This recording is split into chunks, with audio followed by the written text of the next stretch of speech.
The view from Unit 412B. Marcus Thorne just wanted a quiet Sunday afternoon. He'd lived in the quiet community of Grandview Acres for 6 months, and this small slice of time between a hectic work week and the Monday rush was sacred.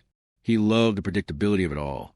The walk to the pool, the worn no loud music sign, the smell of chlorine mingling with the thick, late summer air.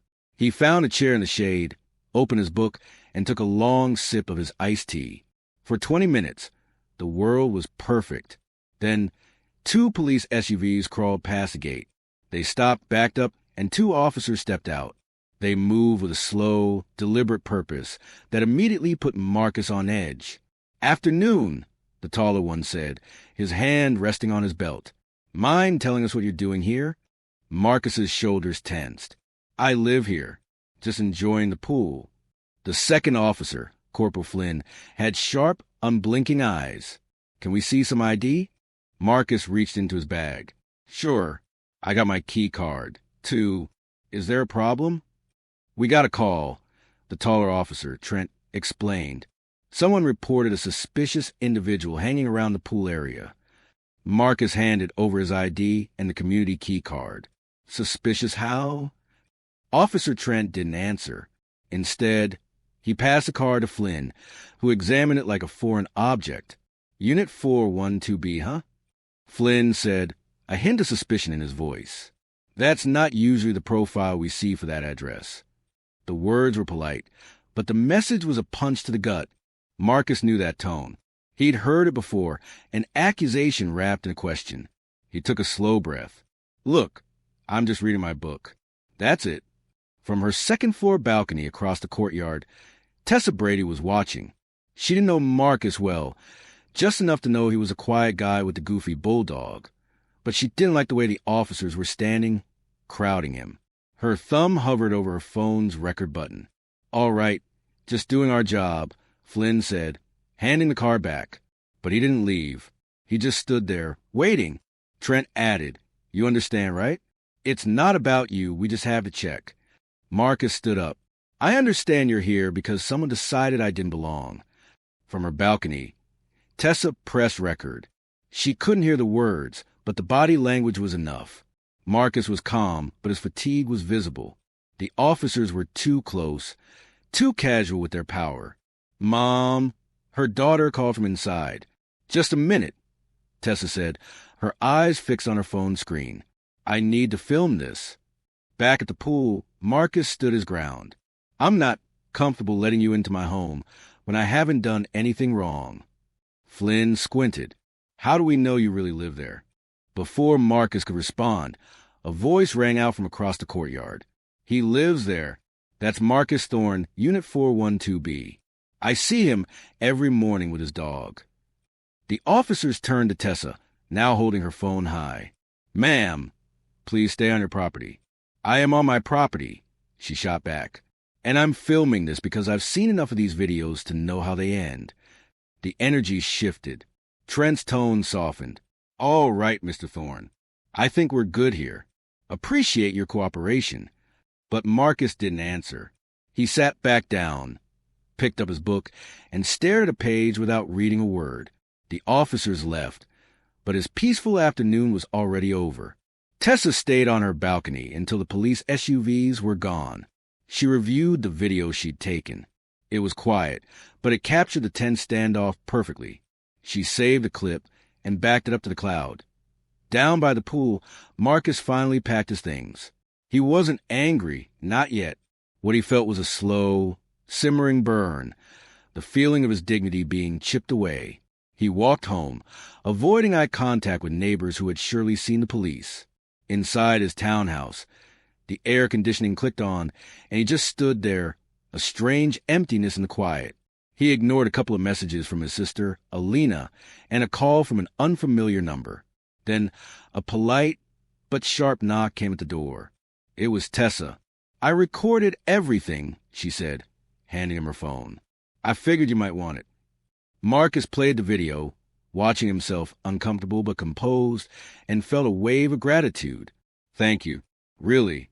You shouldn't need someone watching you just to be treated like a neighbor," she said. "If you ever need me to back you up with the HOA, I'm here. Marcus looked at her, truly looked at her, and gave a slow nod.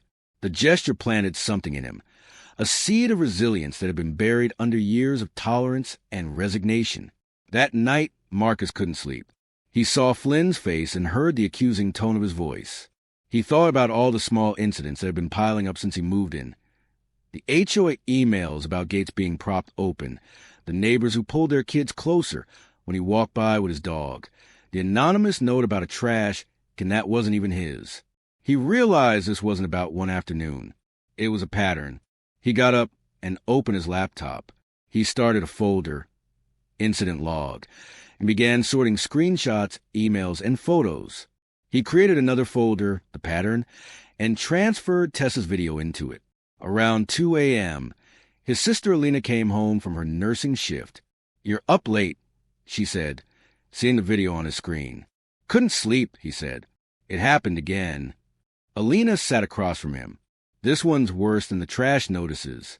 Tessa recorded it? Good. She reached across the table and touched his hand. "You already know the answer." "Yeah," he said. "I do." But he also knew that telling the truth didn't always guarantee people would listen. The next morning, Marcus looked in the mirror and felt a deep weariness. He used to love the walk to the pool. Now it felt like a minefield. Instead, he took his bulldog, Winston, for a long walk on the back trail. As they came back toward the neighborhood, he noticed a shift. People were looking at him differently. Word had gotten out. 2 letters were slipped under his door.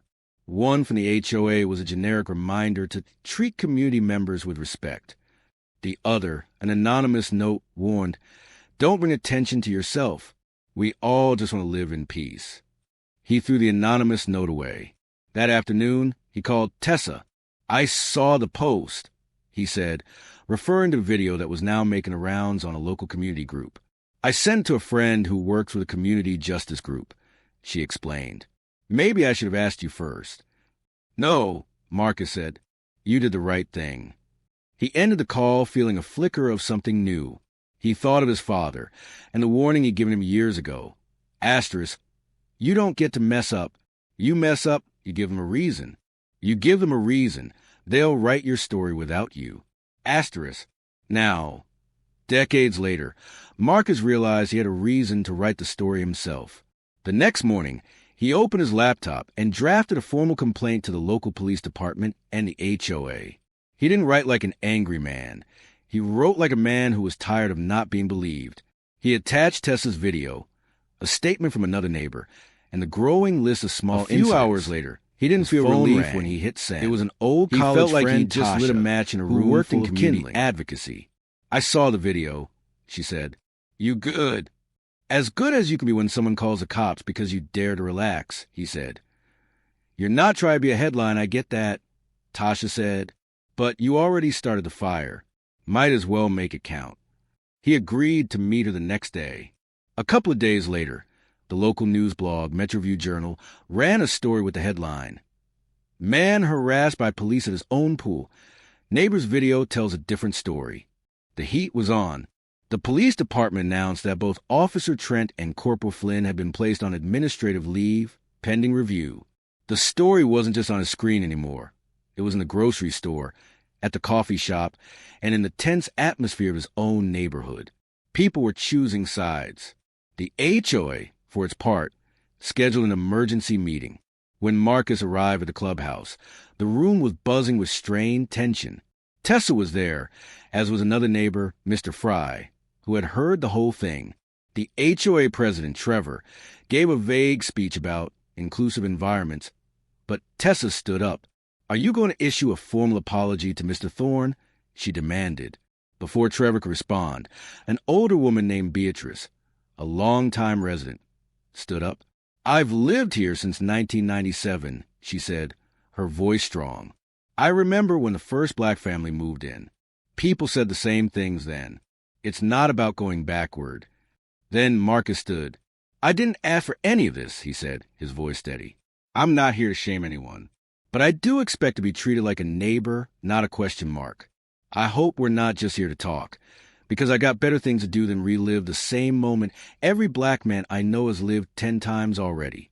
With that, he sat down. The room exhaled, but everyone knew this wasn't the end. It was the moment people finally had to decide what they stood for. In the weeks that followed, the neighborhood began to change. A community panel was formed to revise the neighborhood watch policy. Tessa was on it, as was Beatrice. They rewrote the rules so that anonymous complaints couldn't automatically trigger police action. The HOA bylaws were changed to explicitly ban racial profiling. One evening, a woman at a meeting stood up and apologized, admitting that she used to tense up when she saw an unfamiliar face, never questioning why. Marcus didn't clap. He just listened. It was enough. A month later, Marcus got a letter. The police department's internal investigation had concluded. Officer Trent received a formal reprimand. Corporal Flynn was put on extended unpaid leave with mandatory retraining. It wasn't a perfect victory, but it was something. One Sunday morning, Marcus sat by the pool again. Same chair, same thermos, same book. But this time, no one called the police. A new family was moving in across the courtyard. The father, a man named Nathan, saw Marcus and smiled. "You from around here?" Nathan asked. "Yeah," Marcus said. "Right over in 412B.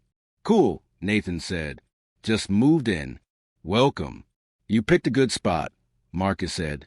Later, as he stood by a sliding glass door, he realized the view was the same, but it felt different. He wasn't just existing there anymore. He belonged. Not because he won a case or gave a speech, but because he finally held the pen and wrote his own story. And in doing so, he allowed others to see the truth, too.